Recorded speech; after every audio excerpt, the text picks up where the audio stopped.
10 Atrocious Murders Inspired by Movies, When Fiction Turns to Tragedy. Welcome to Odd Occasions, where we explore the darkest and most shocking stories of true crime. Today, we're delving into a disturbing phenomenon: crimes inspired by movies. These horrific cases reveal how violent films sometimes blur the lines between fiction and reality for certain individuals, leading them to commit truly dreadful acts. Movies are typically a form of escape, a place to enjoy stories and characters in the safe space of our imaginations. But sometimes, these stories escape the screen and manifest in reality in disturbing ways, driving people to commit horrific acts they believe are somehow justified or inspired by what they've seen. Let's begin with one of the most tragic cases of a crime inspired by the movie Child's Play 3. Number 10. Child's Play 3. In February 1993 in Liverpool, England, two young boys, 10-year-olds Robert Thompson and John Venables, made the decision to skip school. It wasn't unusual for them. They often spent their time stealing small items like candy, toys, and random bits of junk. But on that fateful day, their shoplifting spree would lead to something far more sinister. Nearby, Denise Bulger was shopping with her young son, 2-year-old James, at the Strand Shopping Center. As Denise paid at a butcher's counter, she briefly took her eyes off James. When she turned back, he was gone. CCTV footage later revealed the horror that followed. James was seen leaving the mall with two older boys, Thompson and Venables. For 2 days, police scoured the area, desperate to find the missing toddler. Tragically, on February 14th, James's body was discovered on railway tracks, just 2 miles from the shopping center. He had been brutally beaten, and his injuries were too extensive for police to mistake it for an accident. Thompson and Venables were identified and later charged with murder. And as investigators delved into the case, the details became even more horrifying. The two boys led James to a remote spot by the railway, where they began their assault. They threw bricks and stones, splattered him with a can of blue paint they'd stolen earlier, and dropped a 22-pound iron bar on him. Batteries were found inserted in James' mouth, and police suspected that the two boys had sexually assaulted him as well. James Bulger sustained over 42 injuries, including 10 skull fractures. None could be pinpointed as the fatal blow. Rather, his life was taken by a horrific series of attacks that no one could comprehend. During their trial, the judge and eventually the public placed partial blame on the film Child's Play 3, which had recently been released in the UK. The movie featured a scene where Chucky, the notorious killer doll, has paint splattered on his face and is repeatedly struck, a disturbing parallel to James's injuries. Though we may never know why two young boys committed such an act, this tragic case serves as a haunting reminder of how fiction can sometimes bleed into reality with devastating consequences. Number 9. Saw. In April 2012, in the Maida Vale neighborhood of London, 25-year-old Matthew Tinling committed a brutal murder that shocked the community and the courts. Tinling, a man battling addiction, shared a flat with 45-year-old Richard Hamilton. Both men struggled with substance abuse, and their dependence on drugs and alcohol created a volatile environment. But no one could have predicted just how horrific their lives would end. Driven by his desperate need for cocaine, Tinling decided to rob Hamilton. His plan was to extract Hamilton's PIN and account number through torture, and he did so in a way eerily reminiscent of a scene from the Saw horror franchise. Overcome by a chilling determination, Tinling attacked Hamilton, stabbing him 17 times in his head, neck, and legs, leaving a brutal pattern of violence that went far beyond a typical robbery. The most disturbing detail of the crime emerged during the investigation.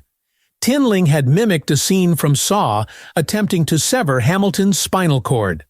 This detail added a horrifying layer to the case, as it became clear that Tinling had not only planned to kill Hamilton, but had taken inspiration from one of the most violent horror films of all time, emulating the torture tactics seen on screen. In the end, the jury found Tinling guilty of Hamilton's murder. This case remains one of London's most harrowing examples of real-life violence inspired by horror films, illustrating the chilling effect that fictional violence can sometimes have on those struggling with reality. Number 8. Nightmare on Elm Street. In September 2004, the streets of London were gripped by fear as a young man named Daniel Gonzalez went on a horrific killing spree, leaving 4 people dead and injuring 2 others. Gonzalez, who was diagnosed with a personality disorder, had a long history of mental health struggles, and his mother, Leslie Savage, had repeatedly sought help for him. Time and again, she was told that intervention would only come once a crisis occurred. That crisis would prove to be tragic and deadly. Fueled by drugs and carrying a large knife, 24-year-old Gonzalez left his home and targeted victims who were older and physically weaker, believing they would offer less resistance. His attacks were random, but his intentions were chillingly calculated. Describing Gonzalez as cold and callous, the prosecution argued that he had sought to recreate the violent fantasies of Freddy Krueger, the infamous villain from Nightmare on Elm Street. Gonzalez idolized the character, fascinated by the brutal methods of his on-screen alter ego. In a haunting statement following his arrest, a tearful Gonzalez recounted one of his attacks. "I saw this bloke. I thought, okay, ready, steady, go. Then I jumped up and stuck it all the way in. It was such a long knife. There was no chance for the poor guy, no chance." Despite his mother's pleas for help and evidence of his deteriorating mental state, Gonzalez was sentenced to 6 life terms in 2006, his claim of insanity dismissed by prosecutors. The following year, he was found dead in his cell, leaving behind a legacy of senseless violence, fueled by a gruesome fascination with horror. The Nightmare on Elm Street inspired spree remains a tragic reminder of how untreated mental illness, combined with violent influences, can lead to unfathomable consequences. Number 7. A Clockwork Orange. On October 27, 1989, a horrifying crime took place in Pittsburgh, Pennsylvania. 17-year-old Karen Hurwitz was brutally attacked in her own backyard, strangled, and then stabbed 6 times with a 36-inch ninja sword. The perpetrator was 18-year-old Michael Anderson, a troubled young man with a fixation on the dark themes of A Clockwork Orange. The brutality and senselessness of Karen's murder shocked the community, and as Anderson was brought in for questioning, more disturbing details about his mindset emerged. During his interrogation, Anderson made a chilling statement about his reliance on a specific item of clothing. He revealed, "Whenever I feel that I am going to get into some kind of trouble, I will put on the Clockwork Orange t-shirt." He had been wearing that shirt on the day he murdered Hurwitz, and the shirt quickly became symbolic of his violent tendencies. Even Anderson's defense attorney, John Botula, suggested that A Clockwork Orange had influenced Anderson to kill, emphasizing the film's intense portrayal of ultraviolence and moral decay. But the prosecution dismissed this argument, asserting that Anderson's actions could not be justified by any connection to the film. Despite the claims that Anderson was suffering from bipolar disorder with psychotic features, the court found no sufficient evidence to support an insanity defense. After just 2 hours of deliberation, the jury found Anderson guilty of first-degree murder. He was sentenced to life in prison without the possibility of parole. The case of Karen Hurwitz's murder is a disturbing reminder of how powerful media can be for certain individuals, and the chilling ways in which fictional violence can become entangled with real-life tragedy. For the Hurwitz family, Anderson's fascination with A Clockwork Orange offered no consolation, only further questions about what drove him to commit such a senseless act. Number 6. American Horror Story. On August 5, 2016, a sinister plan unfolded in Adelaide, Australia, where 19-year-old Brittany Dwyer, accompanied by her friend Bernadette Burns, decided to rob Dwyer's 81-year-old grandfather, Robert Whitwell.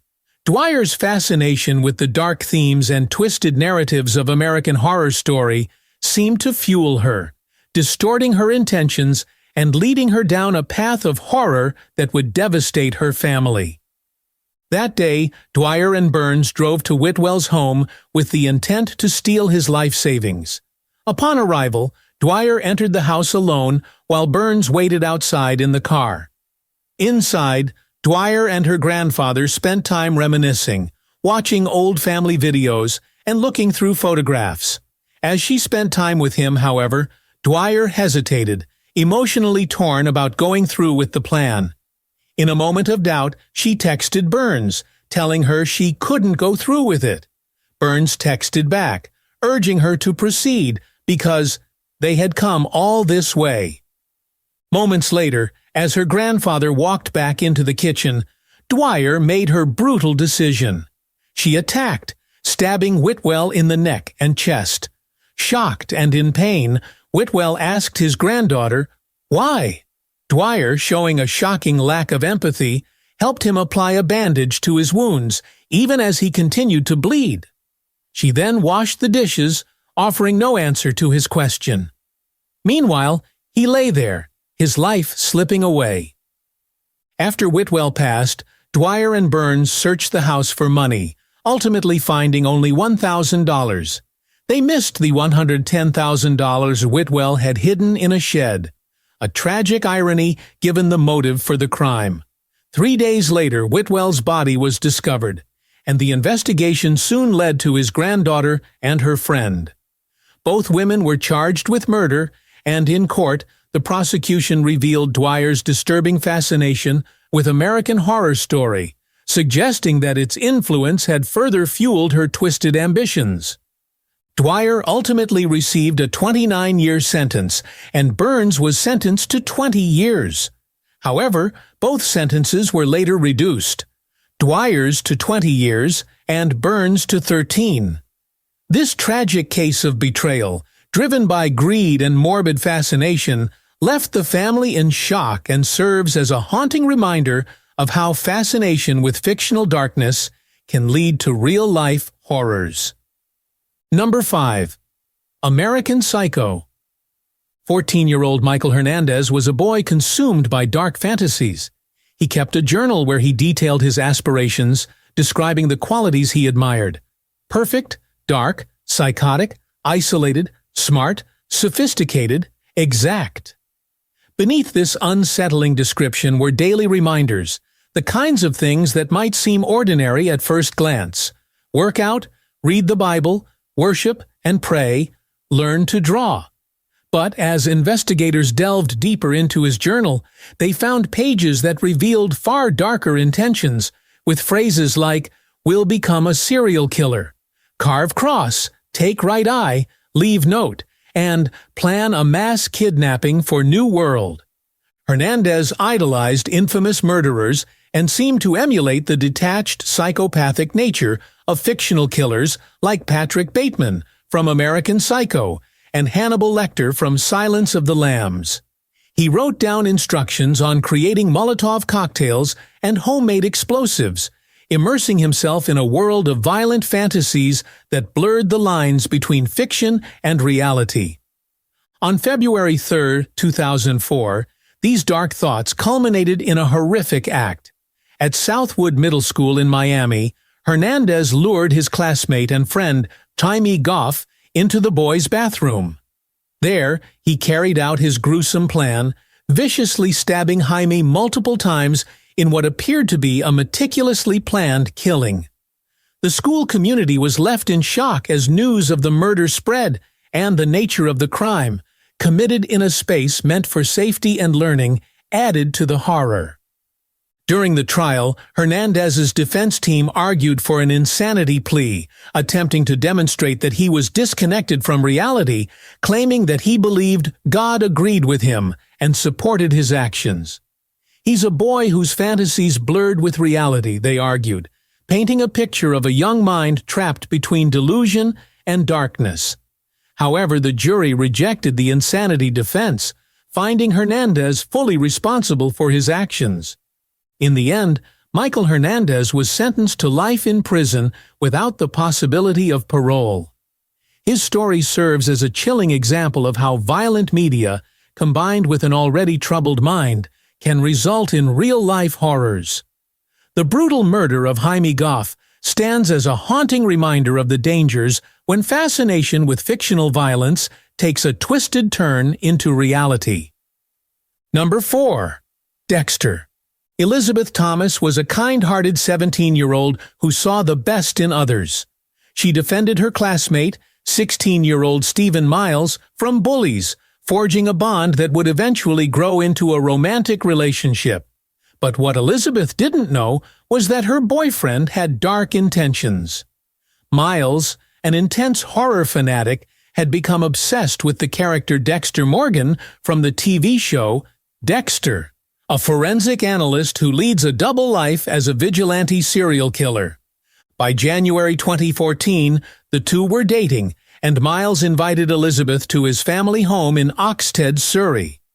In a chilling twist, Miles had privately referred to Elizabeth as his project, viewing her not as a partner, but as a target in his dark fantasy. On January 24th, that fantasy became a gruesome reality. Inspired by Dexter's methods, Miles attacked Elizabeth, mercilessly stabbing her before dismembering her body. In a macabre act meant to mirror scenes from Dexter, Miles wrapped Elizabeth's dismembered remains in cling film, mimicking the meticulous disposal methods portrayed in the series. He then placed the remains in bin bags, an attempt to stage the scene in a manner that echoed his idol's techniques. When Miles was arrested, investigators found overwhelming evidence of his fixation on the show, noting how he had taken Dexter's fictional actions and warped them into a horrifying reality. During his trial, the court was presented with the disturbing details of Miles's meticulous planning and the brutal murder of Elizabeth. On October 2, 2014, Stephen Miles was sentenced to 25 years in prison for the murder of Elizabeth Thomas. The case left the community in shock and stands as a grim reminder of how some minds, captivated by fictional violence, can turn dark fantasies into horrific realities. Number 3. Scream. In a quiet Belgian town, Thierry Jaradin, a 24-year-old man, met 15-year-old Alison Cambier, a neighborhood girl who lived only a few doors away. The two had struck up a casual friendship, and on November 10, 2001, Jaradin invited her to his home to watch movies and chat. Alison accepted, unaware that the evening would take a dark and deadly turn. As they watched videotapes together, Jaradin attempted to make romantic advances toward her, but she rejected him. Humiliated and angered, he excused himself from the room. Inspired by the masked killer from the horror movie Scream, Jaradin donned a ghost face costume, complete with the iconic black cloak and white mask, and armed himself with 2 large kitchen knives. Returning to the room where Alison waited, Jaradin approached her in his costume, placing a hand over her mouth to stifle her screams. In a frenzied attack, he stabbed her 30 times, focusing his assault on her left side. His actions mirrored the brutal killings portrayed in the Scream films, where the masked murderer ambushes victims with cold detachment. After the murder, Jaradin arranged her body on his bed, placing a rose in one of her hands, a grim, twisted gesture. Following the crime, he called both his father and a colleague to confess. When police arrived, Jaradin calmly stated that his horrific act had been motivated by the cinematic trilogy, indicating a disturbing fixation with Scream and its violent masked killer. Thierry Jaradin was later sentenced to life in prison for the murder of Alison Cambier, his crime a chilling example of fiction taken to the extreme. The case remains a haunting reminder of how horror films can, in rare and tragic cases, inspire real-life violence when their themes of brutality resonate with an already unstable mind. Number 2. Halloween. In October 2012, 17-year-old Jake Evans committed a crime that would leave his Texas community shaken. Obsessed with Rob Zombie's remake of Halloween, Evans had watched the violent horror film 3 times that week, identifying disturbingly with the character Michael Myers, a masked killer who murders his family. In his mind, the lines between the horror movie and reality began to blur. Evans stole a .22 caliber revolver from his grandfather, originally planning to kill his entire family. His 3 sisters, grandparents, and parents. Inspired by Michael Myers' brutal methods, Evans initially considered using a knife. But wanting his family's deaths to be quick and painless, he ultimately decided to use the gun. On the night of October 3rd, Evans called his younger sister Mallory out of her room. Without hesitation, he shot her multiple times. He then went downstairs and shot his mother. In a panic, he fled back to his room, where he later described screaming at the top of his lungs, realizing the horror of what he'd done. "I am really messed up," he would later write in his confession. As he emptied the spent shell casings on his bed, Evans heard faint noises. He realized Mallory was still alive. Apologizing and sobbing, he reloaded the revolver and returned to finish what he had started, ending her life. He then shot his mother once more to ensure she was dead. His initial plan to kill his entire family changed after these horrifying moments. Instead, Evans dialed 911, calmly confessing to the operator what he had done. During the call, he admitted, "I know now that I'm done with killing. It's the most dreadful and terrifying thing I will ever experience, and what happened last night will haunt me forever." In his 4-page confession, which was later made public by court order, Evans revealed the chilling influence of Halloween on his mind. He described how watching the film had led him to feel that committing murder would be the same for me. He believed that he could relate to the sense of detachment and darkness portrayed in the movie. In 2015, Jake Evans was sentenced to 45 years in prison, eligible for parole after serving half his sentence. His case serves as a tragic example of how violent media, when coupled with an already troubled mind, can lead to devastating real-life consequences, leaving those left behind to grapple with the haunting memory of his crime. Number 1. Silence of the Lambs. In 1999, a horrific crime unfolded in Callista, Australia, leaving a family and community traumatized. 70-year-old Margaret Lauritsen was at home with her beloved poodle, Susie, when her grandson, Anthony Lauritsen, arrived with deadly intentions. Driven by a dark obsession with the horror thriller Silence of the Lambs, Anthony entered her home armed with a lawn edger and a hammer, targeting his grandmother in a brutal and premeditated attack. Margaret fought back, evidenced by the defensive wounds found on her hands and arms, but she couldn't escape Anthony's vicious assault.